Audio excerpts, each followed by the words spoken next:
Mass Radio Show, Orange County's business talk show, focused on exploring topics of interest to CEOs who are leading middle market companies. With your host, Richard Franzi. And welcome to this edition of Critical Mass Radio Show and Podcast. I am your host, Richard Franzi, and this is podcast episode number 1187. It's our 1501st interview as well, and I think we have a good one planned for you today. As a privacy lawyer in Southern California, Lily Lee of METAVERSE Law recognized the growing market for legal services focused exclusively, love a niche, exclusively on data privacy and protection. METAVERSE Law helps companies in the high-tech, digital marketing, healthcare, and e-commerce technologies by finding practical solutions for everyday online business problems. We have the founder, Lily Lee, here to talk to us. Lily, welcome to Critical Mass Radio Show and Podcast. Oh, thank you for having me here. I'm excited to have you here. Let's start by saying a little bit about you. Let's talk about your background, kind of what we say here on the show, your professional path to where you are now in your career. Oh, definitely. So I'm a graduate of Duke University School of Law, and after I left law school, I practiced in the litigation space, like most lawyers do. Mm-hmm. You have businesses suing each other. And while I was practicing in this space, my clients in the corporate area started asking me about data privacy. There are all these new laws coming out. How do we protect customer data? What is our exposure now that we have all these compliance obligations? And when I took a look at this area, I realized this is fantastic. Data protection is going to be a huge space, and every company needs to know about it. And so that's when I started my own practice, METAVERSE Law. That sounds good. So I want to spend a little bit more time in the company. So like I said when I was doing the read on the open, I believe every entrepreneur should have at least one niche that they are differentiated in. You certainly have identified a need and a niche. What is it that you're doing in that area for your clients? Sure. So I go from the nuts and bolts all the way up. So for smaller businesses, I help them develop their privacy management programs. So all the security policies, all the privacy policies by jurisdiction, all the way down to training employees and managers on how to answer customer requests regarding their data. Can I stop you right there for a second? Because we'll have a dialogue about this. Mm-hmm. Because first of all, that is something now, a data privacy manual. That's something companies need to actually have. That's right. Okay. So before, and what size companies? All size companies. So companies that listen to Critical Mass Radio Show and Podcast around the world, but here in North America, tend to be a couple million to maybe 50 to 100 million. So even the couple million dollar companies are required to have this as well? Well, it really depends on whether or not you process customer data. So you could be a small company, only a couple $1 million, but you end up having a customer base of $50,000 customers or more. Sure. And because of that, now you fall under California's rules. Or you're an even smaller company, but you have consumer data for consumers in Europe. Now you fall under Europe's privacy laws. So it's where your customers are, not where you are domiciled? Is that what you're saying? So companies maybe that are listening that aren't in Southern California, but maybe I do business with them, they're obligated to follow California law? That's right. Oh, welcome to the world, huh? Okay, so I put a speed bump in front of you, but this is, since we talk to CEOs and business owners about best practices and an awareness, this is an area that they should hopefully be listening to learn from your experience, to then go back and ask who? Their IT department, their HR department? Where would this type of rules and policies sit? It really falls under multiple departments. So your IT department will safeguard the customer data on the back end. Okay. But your marketing team and your product management team, they're the ones who take in data on the front end. And so you really need to find a workflow from the front to the back so that your customer data is protected through its entire life cycle. And this is where it's a very different paradigm than before, where previously customer data was your IP, it was your trade secret information, it was your company jewels. Yes, right, and you protected it for that reason. That's right. But now there's a growing awareness and laws saying that this data belongs to the person, to the individual. And so now you have to treat it like it's their property, not just yours. So you're not just protecting it from people stealing it, you're protecting it from people stealing it to use it against the people who are in your database, is what I'm hearing, right? Okay. And you mentioned if you have clients, customers overseas and in Europe, because Europe is, it feels to me from what I've read that Europe is further ahead than the U.S. as far as protecting the individual's privacy rights as it relates to digital privacy. That's right. So Europe passed the General Data Protection Regulation, and that came into effect this past May. And it applies to all businesses and even nonprofit organizations that deal with European personal data. Is it a model? Is that GDPR? That's right. Okay. Is that a model that other countries or maybe in states in this case are looking at as a basis from which to build their cyber laws? That's right. So California just enacted its own kind of mini GDPR. Okay. It's called the California Consumer Privacy Act, and it goes into effect early next year. And India is considering a new data protection law that might go into effect this year. So for all those companies that are outsourcing to India, you should pay attention. Okay. So many of our audience listeners reside in California, so they would be particularly interested. But maybe to our earlier point, they have clients that are doing business with them and who live in California. Is it fully available to understand what the laws that are coming into California next year are? And can people start to understand how they need to work this year to comply with them when they take effect next year? Yes. So I'd say maybe 60% of the law is out there and understandable, and so companies should get started on that right now. A good portion of the law is in the rulemaking process right now. Right. And so we're going to learn more about that at the end of this year and starting next year. So this must be an area for your practice right now. You must be working with forward-looking companies who want to start working on it as early as possible so they have the time to do it right. Is that a fair thing to say? That's right. Like I said earlier, this affects so many departments in your company that it's way better to get started on this earlier instead of having a mad rush at the end of the year.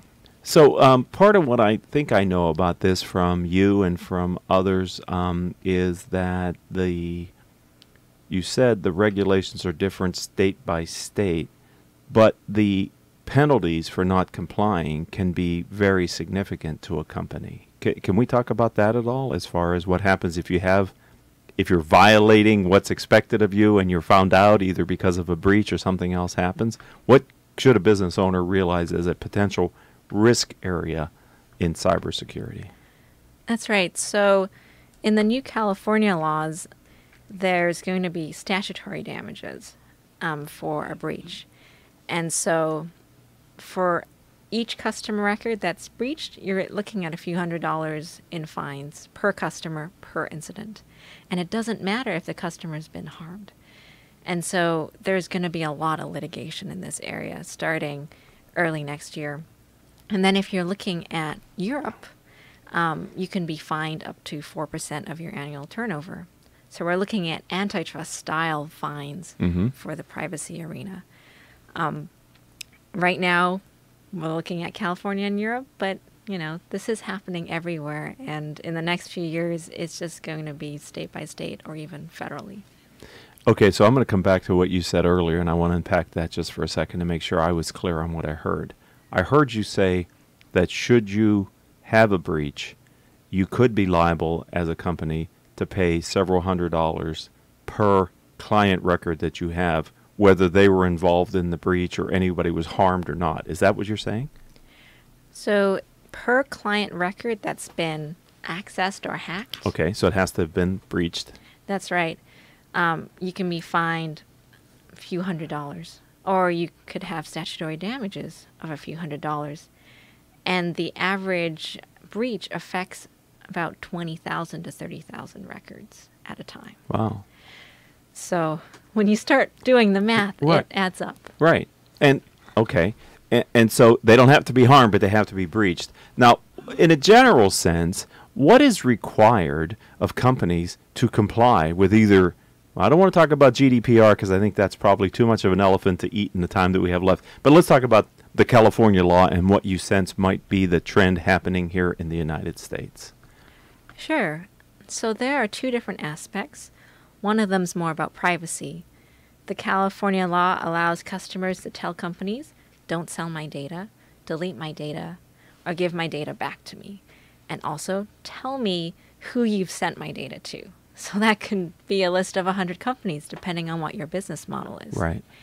And then there's the cybersecurity angle, where you have to have reasonable security measures so people aren't hacking the data, or you aren't letting random individuals access the data without authorization. So a fundamental difference, if I'm understanding what you just said, is the owner of the client's information is the client. That's right. And they can tell the company what to do with the information, or even to purge their information from their records. That is right. Okay. So then you have to have a process to comply with that, and I assume verify that you did that, right? I mean, is that part of what's being put on companies to be able to demonstrate they did that? That's correct. And given where companies are putting all the data, right, it can be all over the place.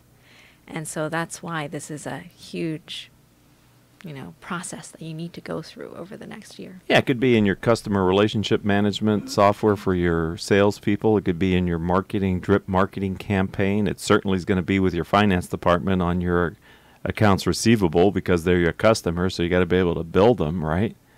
I mean, that's just off the top of my head. That's right. And then you might have employees with a Dropbox account or Google Drive account, and they're using that information. You don't even know it.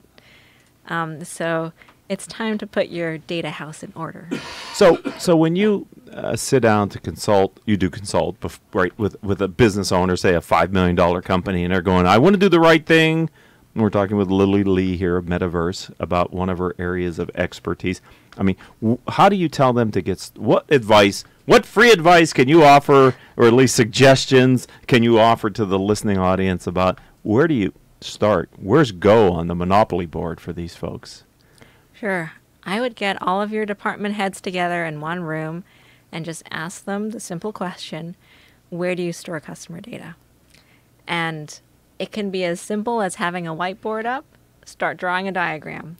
Because once you start drawing the diagram, you'll actually know how many places you have to address in your company. Mm-hmm. Are you seeing individuals beginning to want to control their data on companies in databases? I mean, do you see a wave of individual consumers saying, hey, I want to pull back as much of my profiles as possible and start to put these letters into the companies? Do you think that's going to happen? That is definitely going to happen. I know you don't want to go into the GDPR, but the Irish Data Protection Authority did a survey, and I think 30% of consumers had already made a request under that piece of legislation. Individuals? Yes.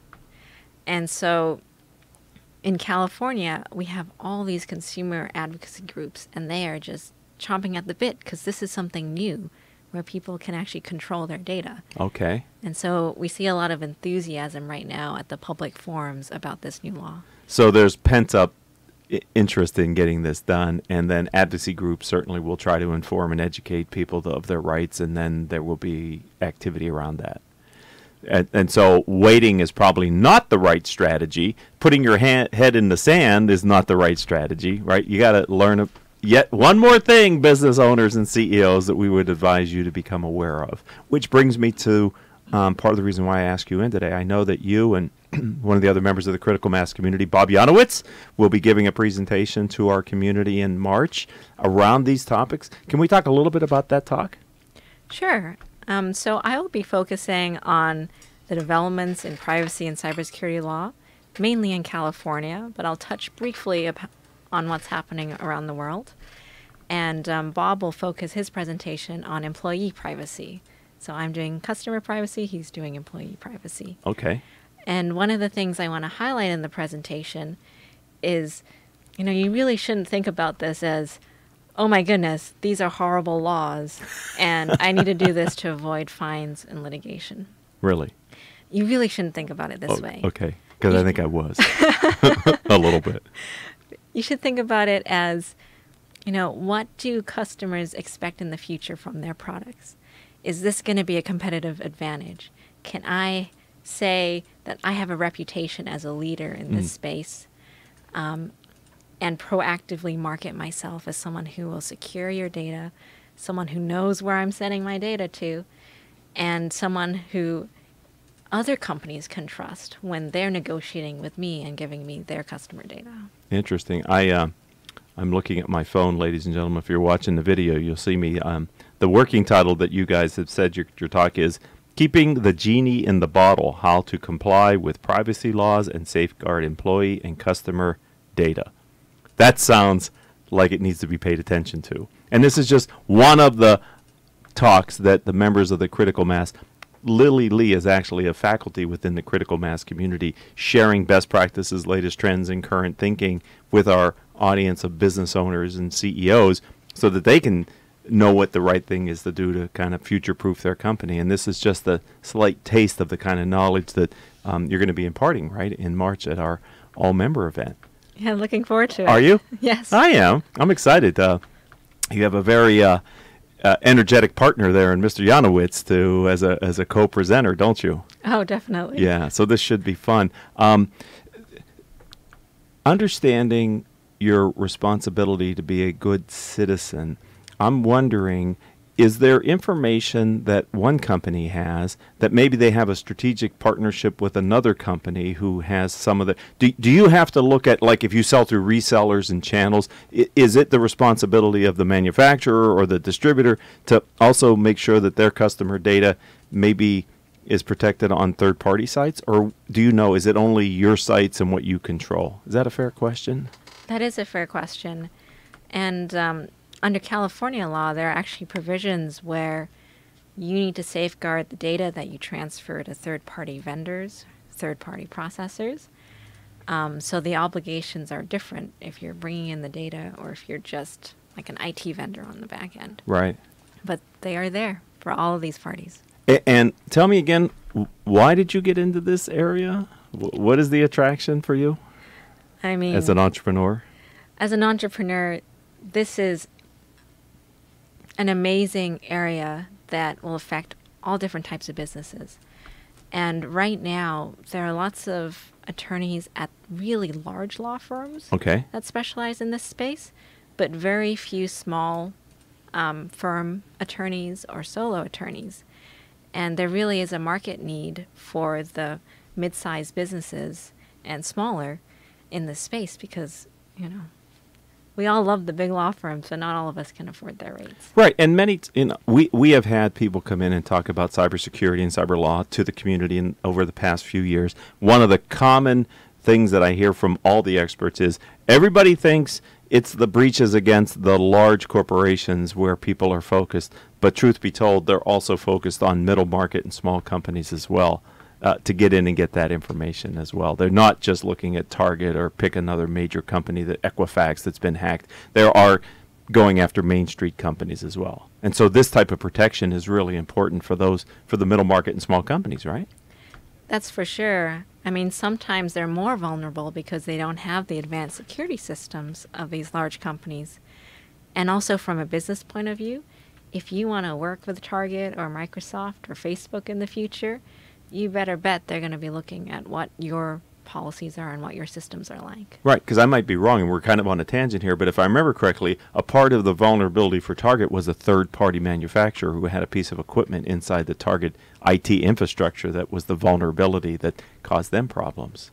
I don't know if that's accurate or not, but you could be obligated when you're working through larger companies as well to make sure your stuff is right. That's right. Yeah, because $100 or a couple $100 per client record times several thousand. I'm not good with the math here, but that's a lot of money. That is, and that's per incident. Oh, don't you love these laws, ladies and gentlemen? Yes. Part of what I know that you and Bob are working on, and maybe it's premature, but some type of work product that will allow the members during your workshop presentation sort of interact with the content. As you develop that, will those tools and what you're putting together be available to other people should they be interested in seeing what you and Bob are presenting in kind of the closed critical mass community? Definitely. I have a pared down questionnaire that people can use to assess their incident response plans and what they know about their customer data. Okay. Is that an industry accepted term, industry response plans? Is that something we're transferring knowledge here to people? Oh, incident response plans? Yes. Yes, that is Okay. an industry standard term. So if a CEO goes in and talks to their team about their incident response plan, they'll sound knowledgeable in this area? Definitely. And if they look to engage a third party, if they know the lingo, they're probably a little more conversant then and probably be able to get better advice, I would think.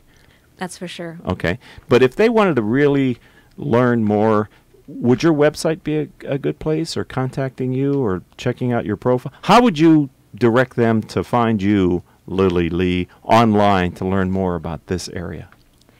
They can definitely check out my website, www.metaverselaw.com. I'm going to ask you to spell that. Metaverse, like Yes. METAVERSE law. Okay. And I have a blog there where I post updates on recent legal developments in this space. And you can also reach me by email, info@metaverselaw.com. You mentioned earlier you're going to symposiums and conferences. Is there a lot of energy around these new forthcoming laws? Are you finding a lot of people showing up? Is there a lot of activity here? I would think since GDPR came out, there's a heightened awareness that this is for real now. Is that the case? Yes, that is definitely the case.